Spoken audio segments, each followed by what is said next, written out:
Question 10. There are 260 persons with a skin disorder. 260 persons. It means total number of patients है यहाँ पे 260. N of x 260.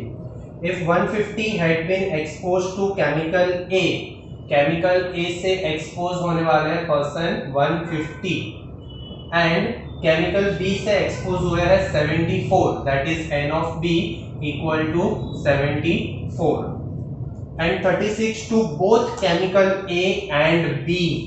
A and मतलब intersection and B. इसमें कितने लोग हैं? 36. Find the number of persons exposed to. First हमें क्या find करना है? Find the number of persons exposed to chemical A. Chemical A. But के लिए भी हम क्या यूज करेंगे? Intersection. याद रखो. एंड और बट ये दोनों के लिए हम क्या यूज करते हैं? इंटरसेक्शन. और या नॉर या तो इसके लिए हम यूज करेंगे यूनियन. तो बट के लिए भी हम क्या यूज करेंगे? Intersection. Chemical A but not chemical B. Not मतलब क्या हो गया? ऑपोजिट. तो नॉट केमिकल बी के लिए मैं यहाँ पे यूज करूंगा बी कॉम्प्लीमेंट. ये जो नंबर्स हमें यहाँ पे दिए हैं वो क्या है? जो एक्सपोज हुए हैं वैसे ये पेशेंट्स हैं, यहाँ पे ऐसे पर्सन्स है. और हमें यहाँ पे क्या फाइंड करना है कि ऐसे पर्सन जो केमिकल ई से एक्सपोज हुए हैं but not chemical B. Not मतलब क्या आ जाएगा? कॉम्प्लीमेंट. तो अभी ए इंटरसेक्शन बी कॉम्प्लीमेंट मतलब हम क्या करेंगे? ए में से माइनस करेंगे. यही जो है ए इंटरसेक्शन बी वो पूरा का पूरा कॉपी करो और बी कॉम्प्लीमेंट है तो आगे हम क्या लिखेंगे? N of A. N of A है टोटल 150. कॉम्प्लीमेंट इंटरसेक्शन है 36. तो आंसर आएगा 114. फिर second chemical B but not chemical A. Not chemical A मतलब ए कॉम्प्लीमेंट आ जाएगा. नॉट मतलब क्या आएगा? कॉम्प्लीमेंट.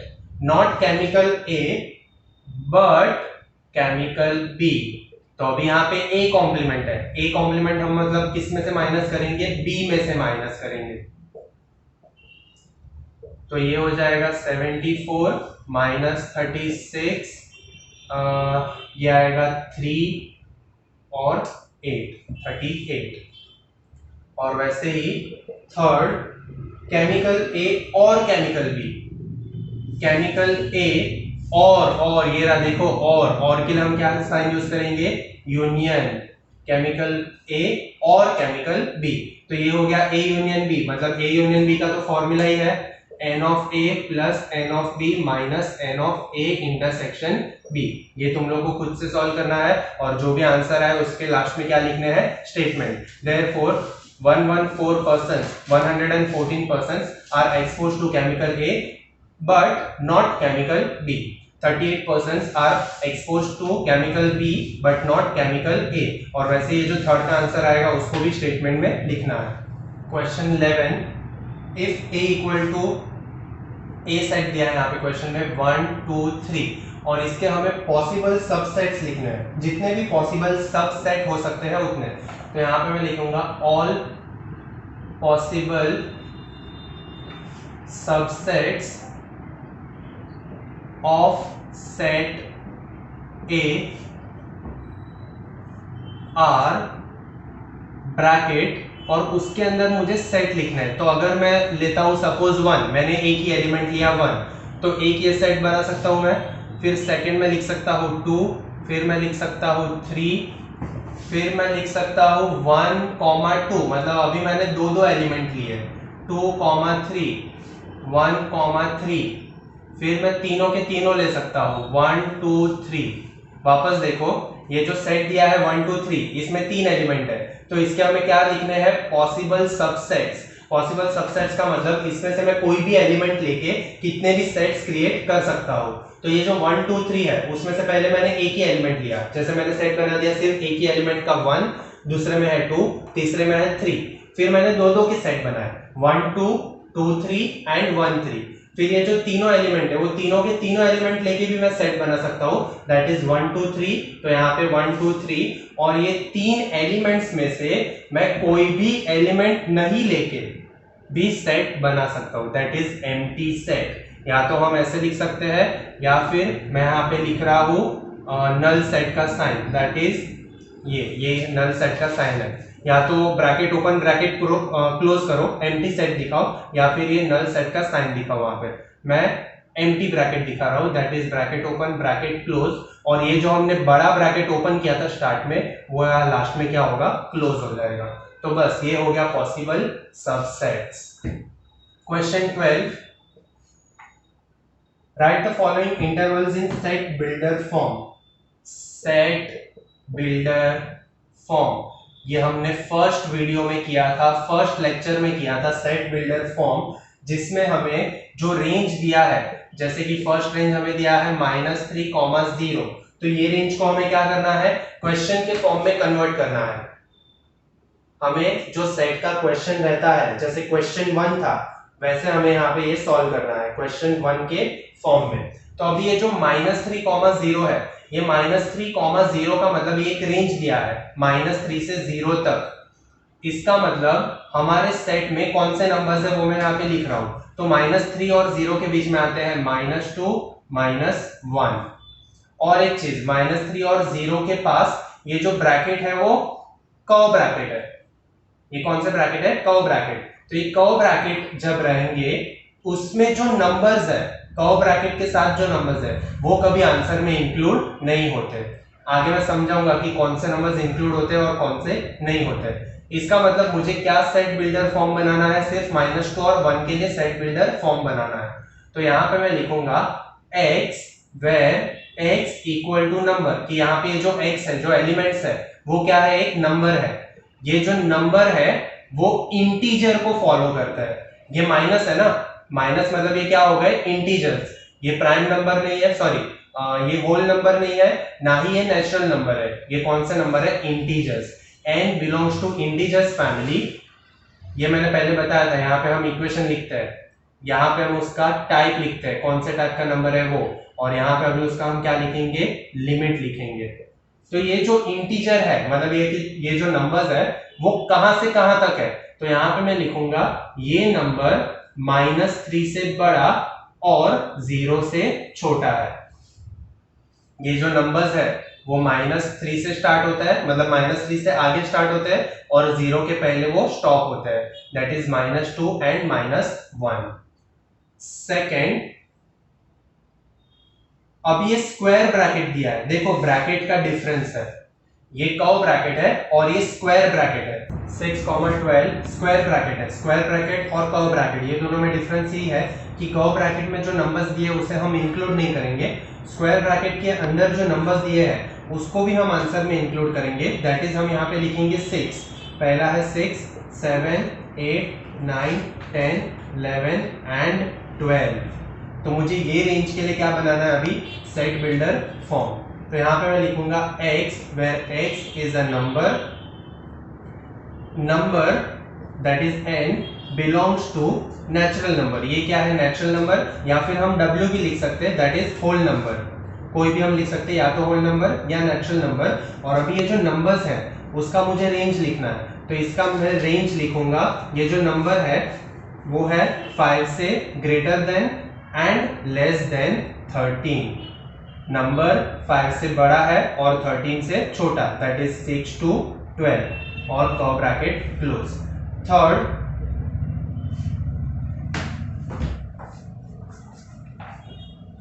सिक्स, 12। अभी ये है कर्व ब्रैकेट स्टार्टिंग में और एंड हो रहा है स्क्वायर ब्रैकेट के साथ। तो curve bracket, again curve bracket का मतलब है 6 को हम इंक्लूड नहीं करेंगे, यहाँ पे जैसे हमने -3 और 0 को इंक्लूड नहीं किया था, तो 6 के बाद आएगा 7, 8, 9, 10, 11 एंड 12। तो इसके लिए हम आंसर लिखेंगे, अगेन सेम आएगा x where x equal to number belongs to natural number, या हम लिख सकते हैं होल नंबर, एंड n का जो लिमिट है वो है greater than 6 and less than 13। Starting में कर्व ब्रैकेट है तो 6 को इंक्लूड नहीं करेंगे, पीछे स्क्वायर ब्रैकेट है तो 12 को हम इंक्लूड करेंगे। एंड लास्ट है स्क्वायर ब्रैकेट -23 5 और कर्व ब्रैकेट। तो इसका मतलब यहाँ पे जो नंबर्स है स्क्वायर ब्रैकेट है स्टार्टिंग में, स्क्वायर मतलब ये -23 को हम इंक्लूड करेंगे, -22 -21 डॉट डॉट डॉट, लास्ट ये 5 के पास क्या है कर्व ब्रैकेट, तो 5 इंक्लूड नहीं होगा, लास्ट में क्या आएगा 4 आएगा।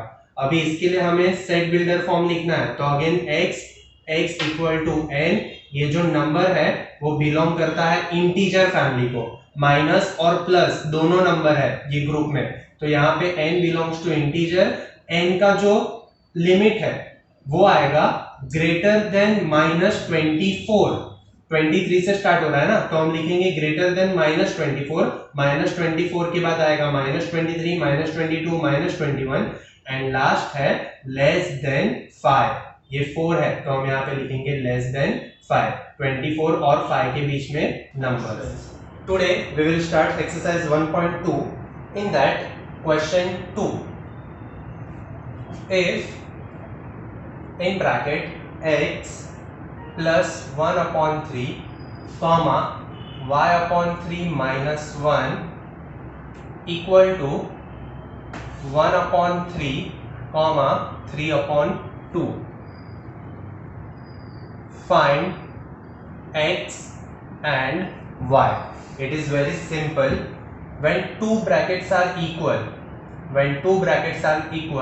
then first element is equal to first, second element is equal to second, that is x plus 1 upon 3 equal to 1 upon 3 and y upon 3 minus 1 equal to 3 upon 2.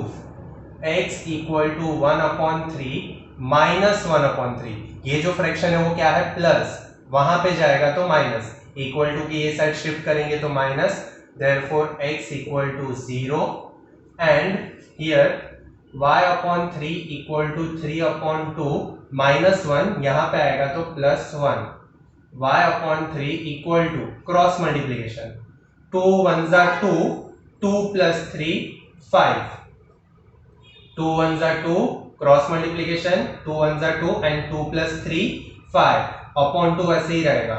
अब ये 3 नीचे है डिनोमिनेटर में, वहां पे जाएगा तो न्यूमरेटर में, दैट इज मल्टीप्लाई हो जाएगा, it means y equal to 5 upon 2 into 3, ये 3 नीचे था वहां पे जाएगा तो ऊपर, तो ये y equal to 15 upon 2, therefore y equal to 7.5।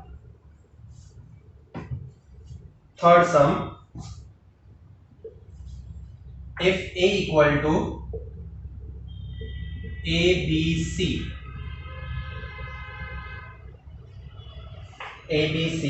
and B equal to XY, find A into B. First we have to find A into B. A into B, अभी ये जो मल्टीप्लीकेशन है a into b it means multiplication, तो हमें sets का multiplication करना है।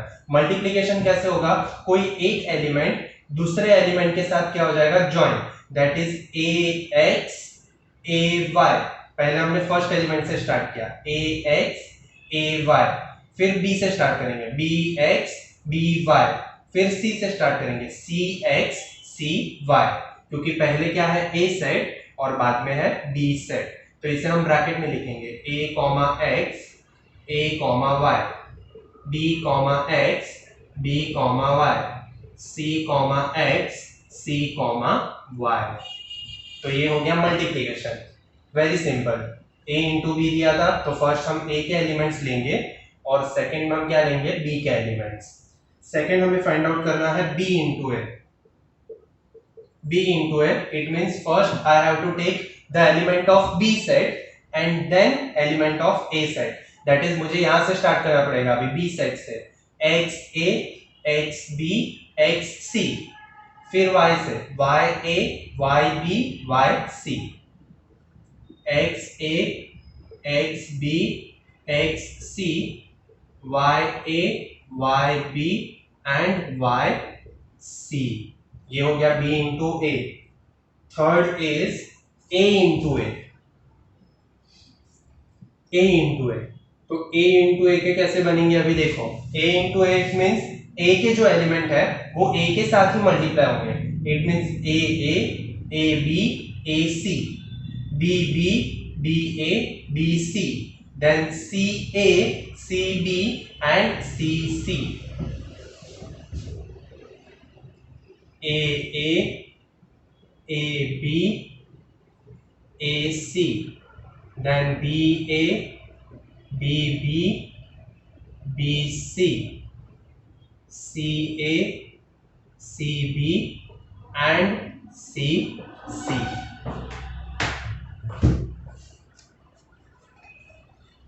And last is b into B. b into B में कैसे होगा वो मैं लिख नहीं रहा हूं, तुम लोग खुद से सॉल्व करो। b इंटू बी में कैसे होगा, b के एलिमेंट्स b के साथ मल्टीप्लाई होंगे, that is x x x y, then y x y y। यहां पे मैं लिख देता हूं x x x y y x y y। बहुत ही सिंपल है multiplication. Okay, second and third सम मैंने सॉल्व किया है। फर्स्ट सम जो है एक्सरसाइज 1.2 का फर्स्ट सम वो सेकंड के जैसा ही है, तो खुद से सॉल्व करो। First sum question 5, a equal to 1 2 3 4, b equal to 4 5 6 and c equal to 5 6। then we have to find first a into b intersection c, a into b intersection c। so first I have to find b intersection c। b intersection c it means common elements in the set of b and c। b और c में क्या common है दिख रहा है हमें, क्या common है 5 6। और अभी यहाँ पे b into a into b intersection c, इसका मतलब a सेट के जो एलिमेंट है उसको मल्टीप्लाई करना है b इंटरसेक्शन c के साथ। मतलब ये सेट मल्टीप्लाई होगा इसके साथ, b इंटरसेक्शन c के साथ। तो हमने मल्टीप्लिकेशन अभी देखा क्वेश्चन 3 में कैसे करते हैं, 1 5 1 6, 2 5 2 6, 3 5 3 6, 4 5 एंड लास्ट 4 6। ये हो गया फर्स्ट। सेकेंड है a into B intersection a into B intersection a into C. तो अभी ये फाइंड आउट करने के लिए पहले मुझे फाइंड आउट करना पड़ेगा a इंटू बी, पहले मुझे फाइंड आउट करना पड़ेगा a into B. a into B मतलब a और b ये दोनों सेट के एलिमेंट्स को क्या करना है मल्टीप्लाई। इट मींस हम साथ में लिखेंगे 1 4 1 5 1 6, 2 4 2 5 2 6, 3 4 3 5 3 6, 4 4 4 5 4 6। ये हो गया हमारा set a into B. a into B के बाद है a into C. a into C मतलब a और c को मल्टीप्लाई करना है। तो यहाँ पे अगेन 1 5 1 6, 2 5 2 6, 3 5 3 6, 4 5 एंड लास्ट 4 6। तो ये हो गया हमारा a इंटू सी। अभी ये दोनों में हमें क्या फाइंड करना है, इंटरसेक्शन। इंटरसेक्शन मतलब कॉमन। तो ये दोनों में कॉमन क्या है 1 5 1 5, फिर कॉमन है 1 6 1 6, फिर कॉमन है 2 5 2 6, फिर कॉमन आएगा 3 5 3 6 एंड 4 5 4 6। ये हो जाएगा कॉमन 4 5 4 6 एंड 3 5 3 6। करेक्ट। अभी ये मैंने दो कंडीशन की है फर्स्ट एंड सेकंड। यही आगे तुम लोगों को थर्ड एंड फोर्थ कंडीशन दिया है, वो थर्ड एंड फोर्थ कंडीशन वो खुद से सॉल्व करो। और इसके पहले जो क्वेश्चन 4 है ये मैंने क्वेश्चन 5 किया। क्वेश्चन 4 जो है वो भी खुद से सॉल्व करो, वो सेम है क्वेश्चन 3 और 5 के जैसा। Question 6, express in bracket x comma y where x square plus y square equal to x square plus y square equal to 100 where x comma y belongs to w as a set of ordered pair. Now in this question we have to write the answer in this curved bracket only, and second thing we have to write the answer in this bracket form. Bracket form में हमें answer लिखना है, मतलब bracket form में जो पहला number रहेगा वो रहेगा x एंड सेकंड नंबर रहेगा y। पहला नंबर रहेगा x, सेकंड नंबर रहेगा y, लेकिन हमें ये x और y के नंबर्स फाइंड करने पड़ेंगे। तो ये x और y नंबर्स फाइंड करने के लिए हमें एक इक्वेशन दिया है x square plus y square equal to 100, x square plus y square equal to 100, और साथ में ये बताया है कि ये जो x और y है वो होल फैमिली को बिलोंग करते हैं। x and y belongs to whole family. Whole family it means which starts from 0, 1, 2, 3, 4, 5 and constant. तो 0 से हम स्टार्ट करेंगे। तो फॉर एग्जांपल मैं यहाँ पे अगर लेता हूँ x इक्वल टू 0, अगर मैं x लेता हूँ 0 तो 0 स्क्वायर क्या हो जाएगा 0 प्लस y स्क्वायर का y square equal to 100, therefore y equal to 10। Taking square root, y square का स्क्वायर रूट लेंगे तो y, 100 का स्क्वायर रूट क्या हो जाएगा 10। इसका मतलब मेरा एक आंसर आ गया। मैं यहाँ पे लिख रहा हूं आंसर्स, ब्रैकेट में लिखेंगे। अगर मैं x 0 लूंगा तो y का आंसर आएगा 10। अगर मैं x 0 लूंगा, फर्स्ट ब्रैकेट में first number element, first element क्या होना चाहिए x, तो मैंने यहाँ पे x क्या लिया 0 और y का आंसर क्या आया 10।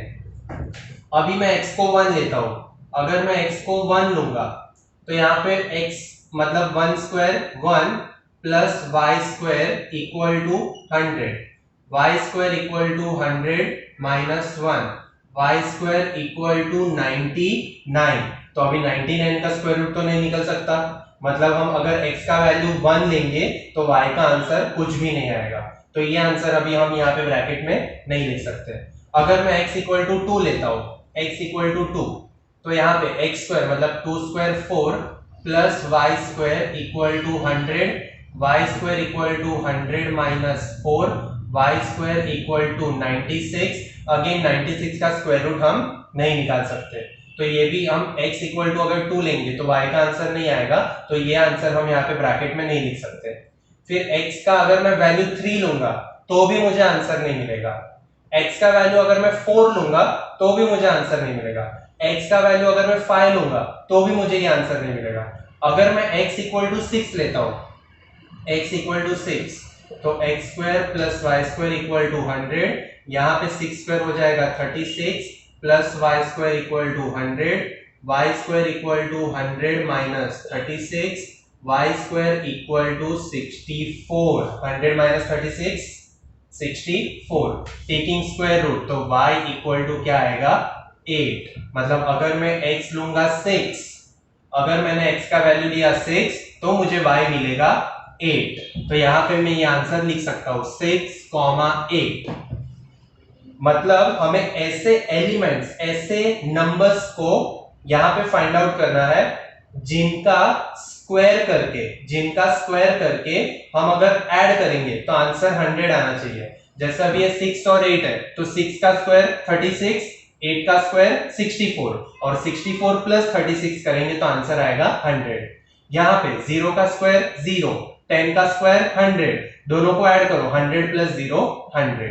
वैसे तो अभी ऐसे ही 6 के बाद अगर मैं 7 पुट करूंगा आंसर नहीं मिलेगा, 8 पुट करूंगा तो आंसर मिलेगा, मतलब ये उल्टा हो जाएगा, इंटरचेंज। अभी यहाँ पे मैं ऐसे लिख सकता हूं 8,6, मतलब अगर मैं x का आंसर 8 लूंगा तो मुझे y का वैल्यू मिलेगा 6। और वैसे ही लास्ट अगर मैं x का वैल्यू 10 लेता हूं तो मुझे आंसर मिलेगा y का 0। तो ये हमारे हो गए आंसर्स। और पहले ही हमें मेंशन किया है क्वेश्चन में कि हमारा जो आंसर रहेगा वो हमें किस में लिखना है, ब्रैकेट फॉर्म में।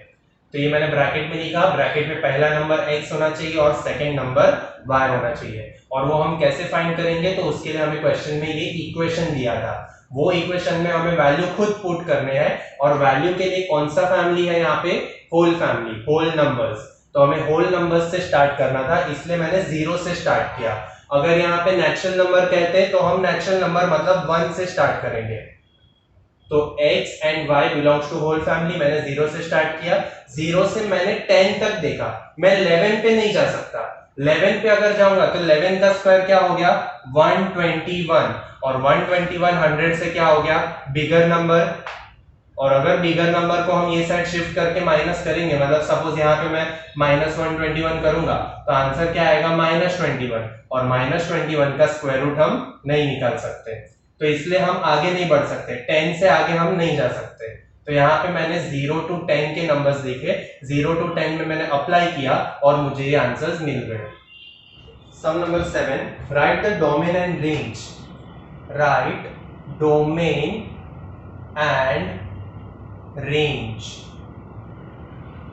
So in this question, first is given in bracket a comma b, where a belongs to natural number, a is less than 6 and b equal to 4। यहाँ पे हमें क्या बताया है कि अगेन हमारा जो आंसर है वो ब्रैकेट फॉर्म में रहेगा, हमें यहाँ पे आंसर ब्रैकेट के फॉर्मेट में लिखना है। जो a है that is first element, first number, वो नेचुरल नंबर्स को बिलोंग करता है। a less than 6, a is less than 6, मतलब a का जो वैल्यू है वो 6 से कम नंबर्स है। एंड b का वैल्यू फिक्स है यहाँ पे, b इक्वल टू 4, मतलब जितने भी हम यहाँ पे ब्रैकेट लिखेंगे एज अ आंसर, वहां पे b का वैल्यू फिक्स है दैट इज 4। तो यहाँ पे मैं पहले लिख रहा हूं a जो है वो 6 से छोटा है, 6 से छोटा इट मींस नेचुरल नंबर कहां से स्टार्ट होता है, 1। तो 1 कॉमा b का वैल्यू आएगा 4। तो फर्स्ट हो गया 1 कॉमा 4, फिर second 2 comma 4, 3 comma 4, 4 comma 4, 5 comma 4। मैंने क्यों 5 तक लिया, क्योंकि a का लिमिट दिया है हमें, a is less than 6, a का वैल्यू 6 से कम है। तो 1 2 3 4 5 और b का वैल्यू फिक्स है 4 4 4 4 एंड 4। अभी हमें ये क्वेश्चन में आंसर तो हमने लिख दिया, लेकिन हमारा मेन क्वेश्चन क्या है, हमें क्या फाइंड करना है, डोमेन एंड रेंज। तो अभी मैं यहाँ पे इसमें लिखूंगा डोमेन। डोमेन, तो डोमेन क्या होता है वो सुनो। डोमेन का मतलब बहुत ही सिंपल है, domain it means first element of each bracket, first element of each bracket. तो ये ब्रैकेट का फर्स्ट एलिमेंट 1, ये ब्रैकेट का फर्स्ट एलिमेंट 2, ये ब्रैकेट का फर्स्ट एलिमेंट 3, इसमें 4 और इसमें 5। तो डोमेन क्या हो जाएगा, 1 2 3 4 5, ये हो गया डोमेन। और अगर इसमें ही मैं रेंज फाइंड करता हूं तो रेंज भी सिंपल है, range it means second number of each bracket, second element of each bracket that is 4 4 4 4 4। तो यहां पे मैं लिखूंगा 4। मैं 5 टाइम्स 4 नहीं लिख सकता, क्योंकि मैंने पहले भी बताया था तुम लोगों को कि सेट में कोई भी एलिमेंट सेम नहीं रहेगा, सेट में कोई भी एलिमेंट वापस हम रिपीट नहीं कर सकते। तो इसके लिए यहाँ पे 4 4 4 5 टाइम्स है, उसको मैं एक ही टाइम लिखूंगा 4। अभी तुम लोग बोलोगे कि सर यहाँ पे भी 4 4 है, ये तो रिपीट हो गया, लेकिन ये रिपीट नहीं हुआ। अगर 4 4 और साथ में ही वैसा कोई दूसरा ब्रैकेट 4 4 रहेगा तो उसे हम कह सकते हैं कि हाँ ये रिपीट हो रहा है। लेकिन ये 4 कॉमा 4 है, मतलब first element 4 and second element 4, इसे हम रिपीट नहीं कह सकते। तो यहाँ पे रिपीट किसे कहेंगे, ये 4 है, फिर ये 4, इसको ही हम साथ में अगर एक साइड में लिखेंगे तो उसको एक ही टाइम लिखेंगे 4। तो ये होता है रेंज। डोमेन मतलब first letter of each bracket and range it means second letter of each bracket और second element of each bracket. Second a comma b, it means again हमारा जो आंसर रहेगा वो ब्रैकेट के फॉर्म में रहेगा। a and b belongs to natural number, a plus b equal to 12, a plus b equal to 12, तो हमारे पास ये इक्वेशन है a plus b equal to 12। अगर मैं a का वैल्यू लेता हूं 1, हमें 1 से स्टार्ट करना पड़ेगा क्योंकि ये क्या है, नेचुरल नंबर। नेचुरल नंबर है तो वो नंबर कहां से स्टार्ट होगा, 1 से। तो यहाँ पे मैंने लिख दिया पहले a इक्वल टू 1। अगर मैं a का वैल्यू 1 लिखता हूं प्लस b इक्वल टू 12, तो b कितना हो जाएगा, 11। a का वैल्यू 1 तो b का वैल्यू 11। तो इसका आंसर मैं यहाँ पे लिख रहा हूं 1,11, 1,11। फिर अगर मैं a का वैल्यू 2 लेता हूं, अगर मैं a का वैल्यू 2 लूंगा तो आंसर आएगा 10।